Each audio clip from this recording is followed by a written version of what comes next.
Hello everybody and welcome back to another part 0 of Devil May Cry. DmC Devil May Cry.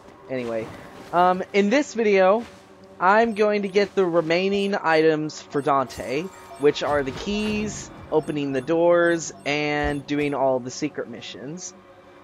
And then in the next part 0, we're going to get everything for Virgil. So yeah, that's pretty much it. Since this video is kind of long and I didn't really talk a whole lot in the last video, I might as well tell you a little story of how I got started with Devil May Cry. See, back then I pretty much just heard about Devil May Cry. I never really played it. Then I played a demo for Devil May Cry 4 for the Xbox, and I was like, this game is really, really cool. I kind of like it. Well, of course I never beat the boss though. I only beat him once in the demo. I already got that key right there, so I'm just constantly attacking, showing where it would be. It wasn't recording for some reason. But anyway, as I was saying, like, I kind of played Devil May Cry 4, played the demo, then I just kind of, forgot about it. And then a friend of mine started mentioning Devil May Cry, and then, like, he told me that, like, if you're gonna play Devil May Cry, you really need to play Devil May Cry 3. And he said, like, if you ever get Devil May Cry 3, get the special edition version, because you could play as Dante's brother Virgil in that version of the game. And so, I never did get a PlayStation 2 copy of the game. Instead, like, I think a few months later, my friend, the same one who talked to me about Devil May Cry, he got the Devil May Cry HD collection for the Xbox 360. So there was that. And after he finished all that he wanted to on Devil May Cry 3, he went ahead and let me borrow the collection as a whole. So I started doing that. He told me to start Devil May Cry 3 because, one, it was the first Devil May Cry game in chronological order, and two, because it was the best one in the collection. So I started with Devil May Cry 3, and I really like how the game started out. I love the music and I love the gameplay. The thing is, though, I was sucking really, really bad. I was starting a brand new game, and I started on normal mode. So I did that, and then I couldn't get past the first boss, Cerberus, which I'm pretty sure a lot of people probably haven't. But Cerberus was a really hard boss for me on the very first try, which I think a lot of people could agree with me on that, especially if you're playing on normal. Even if you're playing on easy... Even if you're playing on easy, he's hard your first time around, if you've never touched a Devil May Cry game before. But anyway, I was learning everything about Devil May Cry. I mean, I was playing the game, I managed to beat it by some miracle or such. But, I did beat it, and I learned about the varying difficulties of the game. And then it got to a point that once I started beating all the difficulties, I just started seeing how hard that this game got. And remember, I'm still talking about Devil May Cry 3 here. And then once I beat the game, I played as Virgil like my friend told me to. And I'm not gonna lie, Virgil was a complete badass. Virgil was hands down probably the coolest person to play as in a Devil May Cry game. Daniel Southworth did a good job. But anyway... Speaking of Virgil, Virgil's still probably my most favorite Devil May Cry character. The only problem is that I knew how to use Dante the most, but I never knew how to really use Virgil. Which, in this game, I still don't really know how to use Virgil either. So, I've been trying to practice with Virgil so I can get him down, because I want to be as good with Virgil as I am with Dante. So then I played Devil May Cry 3, and of course I couldn't do Dante Must Die legitly on that game because it was almost freaking impossible. Because like you could be fighting all these enemies, and then like when you just killed one of them, they would go into Devil Trigger, and they would and their HP would multiply by 10 or some bullcrap like that. That kind of made it, I was like, okay, this is too difficult. I can handle difficulty, but this is too much. So, then my friend told me about if you complete Bloody Palace or beat, Very Hard mode with a character, then you would unlock their super costume. And what the super costume would do is it'd give you unlimited Devil Trigger. And so I did that, and like it helped me get through Dante Must Die, but I'm not gonna lie, even though I had unlimited Devil Trigger, I used a lot of items, especially with the fight against what's his name? It's the guy you fight right before Virgil at the end of the game. I forgot what his name is. But anywho, yeah, I had a lot of trouble beating him on Dante Must Die, but then when I fought Virgil, oh man, that was like crazy ridiculous. But then I finally did it. I managed to beat Dante Must Die, and Virgil Must Die. I beat Bloody Palace with both the characters, and I beat every single mission on every difficulty with both of them. And then once I did that and got every achievement from Devil May Cry 3, I went ahead and moved on to the first Devil May Cry, which I was kind of following a guide on getting everything, because I wanted to get everything on my first run. So I began playing through Devil May Cry 1. I really liked it. It wasn't as hard on Dante Must Die. It wasn't as hard as Devil May Cry 3 was. So I really enjoyed that. Oh shit. But yeah, Devil May Cry 1 was a really fun game. I enjoyed that one a lot. I'm surprised I managed to defeat Mundus without... I don't even remember if I did beat Mundus without using any item. Well, I probably did. I probably used an invincibility star, but... yeah. And then once I beat Devil May Cry 1, I moved over to Devil May Cry 4 because my friend had repurchased the game after he, like, sold it or whatever a few years back. And so I began playing Devil May Cry 4, and, like, all I did was just beat the game because I wanted to know the story. And then after I just beat Devil May Cry 4, I went to Devil May Cry 2 on the HD collection.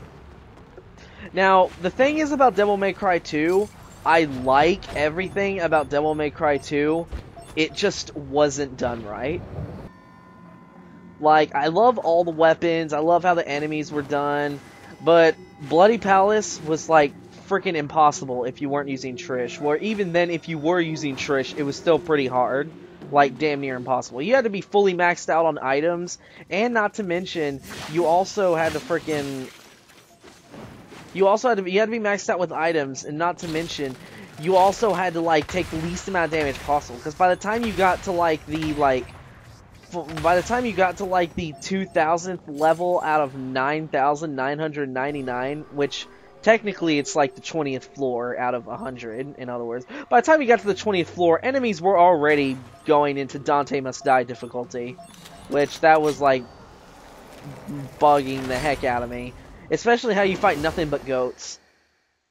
I really didn't like that. I didn't fight a single boss in Bloody Palace on Devil May Cry 2, which I was hoping to because that would make things easier. But yeah, I managed to beat Bloody Palace on Devil May Cry 2 somehow. I had to restart twice, sadly, because like the game like froze on me, so that kind of made me a little sad. Then I tried it again and I beat it, even after hours and hours of constantly doing it because of how stupid hard it was. Then I beat Dante Must Die on Devil May Cry 2. So yeah, I did that. And then since I did that, I had every single possible achievement for the Devil May Cry HD collection. And so I went back to Devil May Cry 4 to make sure I'd get all the achievements on that game. And Devil May Cry 4 was like the game where I really started building my skill.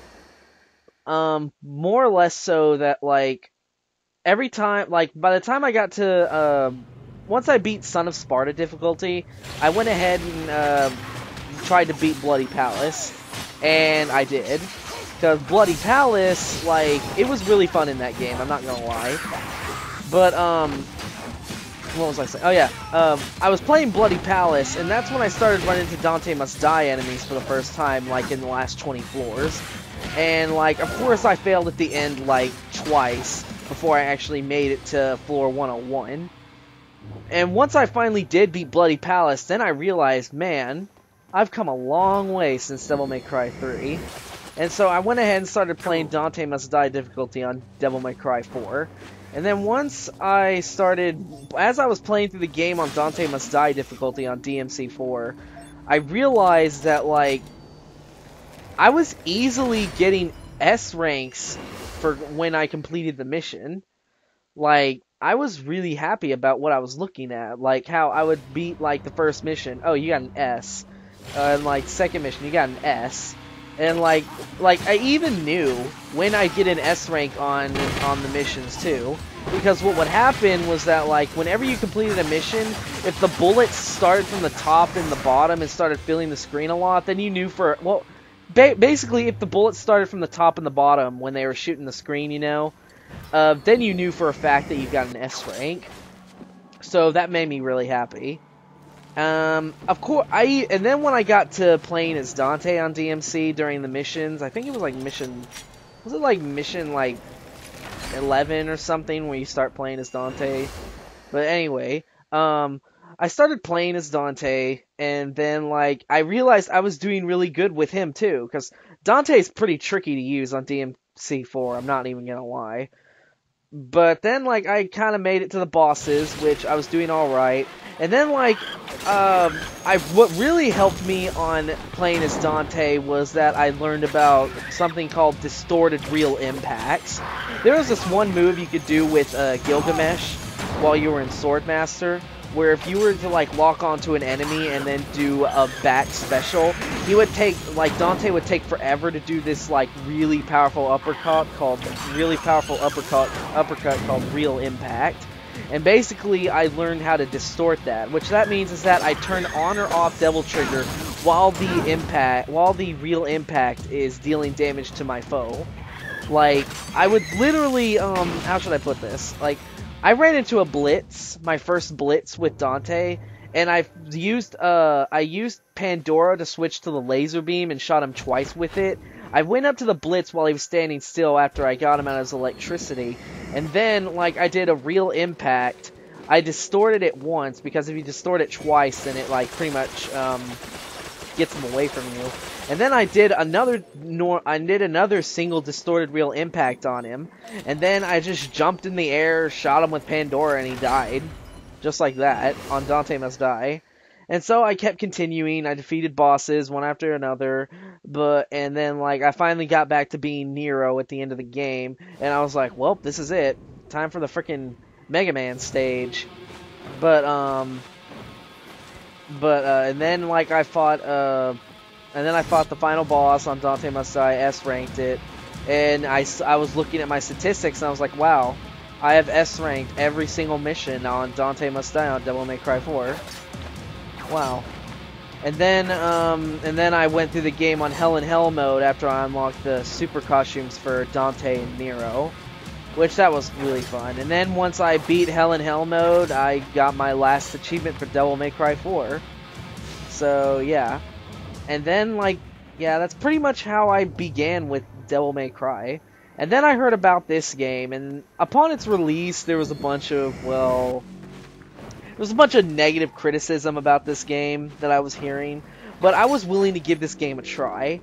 And I'm not gonna lie, I have a blast playing this game. I really do. Like, I can't really say anything bad about it. Like, I just can't. But, one thing in particular about this game is that, like, well, I noticed that it's kind of easier than Devil May Cry 4 and all the other ones. I will say that much, it's easier. But it doesn't stop me from enjoying the hell out of it. So yeah, I started playing this game, I started learning combos, how the weapons work, and as well as, like, fighting and all that. And then I got used to it, so I began to, like, easily get used to the game. It was really easy. Like, this was probably the first Devil May Cry game I ever played where I found everything by myself without a guide. Well, I mean, I admit, I probably did look up one thing, but that was a key, which I didn't know where it was, no matter where I looked. Then at this one spot, I just turned around and I was like, oh, it's right there. But, yeah, and then I played this game and I was, like, triple S-ing every mission on Dante Must Die. I was trying to triple S every mission on Hell in Hell mode, but I'm, like, stuck at mission 6. Because I also want to do triple S all the missions on Hell in Hell mode without ever getting hit. Kind of like a true perfectionist kind of thing. But I kind of stopped at mission 6, and I realized there's no real reason to doing this. And at that point, I had already gotten every single trophy in this game.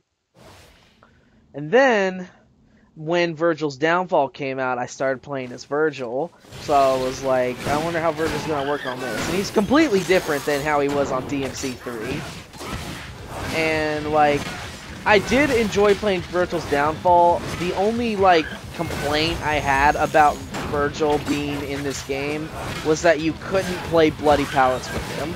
That was, like, the only sad thing that I had. I mean, it'd be interesting to fight, Dante's bosses with Virgil. I mean, like, that doesn't sound like a bad idea. I mean, sounds pretty fun, to be honest. But, yeah. That's pretty much my whole story with Devil May Cry. Also, on this game, I always try to get as high up on the leaderboards as I can. But at this point, ever since they released the patch Where the hell is that mixing room?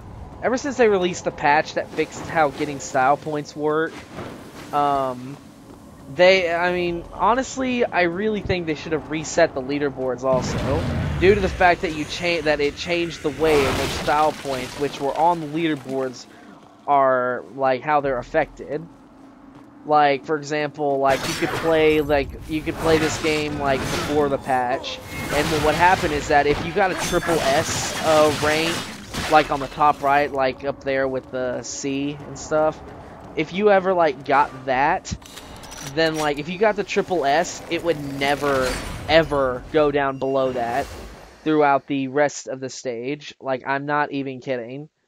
And, but they patched it to where it just goes down over time, just down to an S. And then that S doesn't even stay forever. After like a few minutes or so, it just goes back to being just nothing. And then, but yeah, since the way you get style points got affected by that update, I really think they should have just reset the leaderboards with this game. Because there are some people who hold some really, really high style points that you just can't really seem to get right now, due to the fact that the game's been patched on how you get style points. I was trying to get high on the leaderboards, but I kind of gave up on that ever since the patch. The only thing I ever really tried leaderboards-wise now, which is something that was after the patch, which is Bloody Palace. Because I know for a fact that once Bloody Palace got released, that's when the patch got applied too. And then at the same time, like, everyone was on the same level, so it didn't bother me at all. But the thing is, with the actual game, like, I really think they should have just reset the leaderboards. That's just my point. But I don't know, I'm not a game developer on this game anyway. So yeah, I guess there's nothing else to really talk about. I mean, that's my story with Devil May Cry. I mean, it has everything I want in a game. It has action, it can make you feel like a badass. There's heavy metal music that like makes you feel like you're even more badass. All that stuff. So, yeah. And that's pretty much all I have to say anyway. I don't know what else to really talk about. But yeah. So I'm just going to go ahead and stop talking and let the video continue playing. So I will see you guys in the next part where we find everything for Virgil.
here.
place is overrun.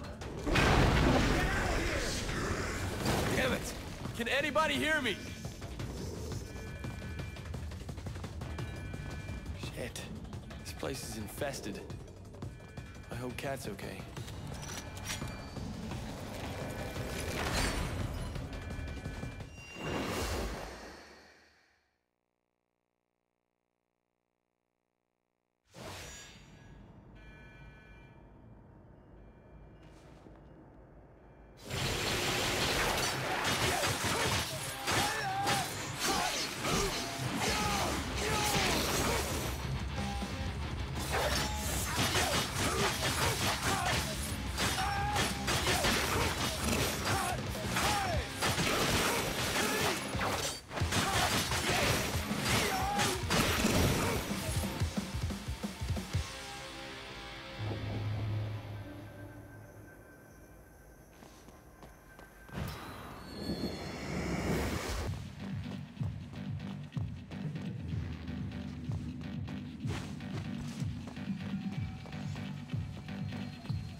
Also, one thing I forgot to mention is the shop in this game.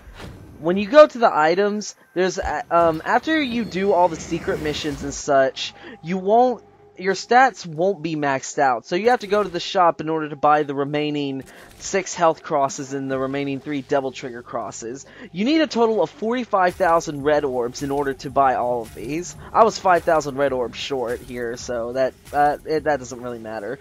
As for white orbs, for those of you who want to max out and get every skill point, the best way I know how is to fight the final boss in the highest difficulty you can handle him on over and over again. So yeah, that's one last tidbit. See you on the next part.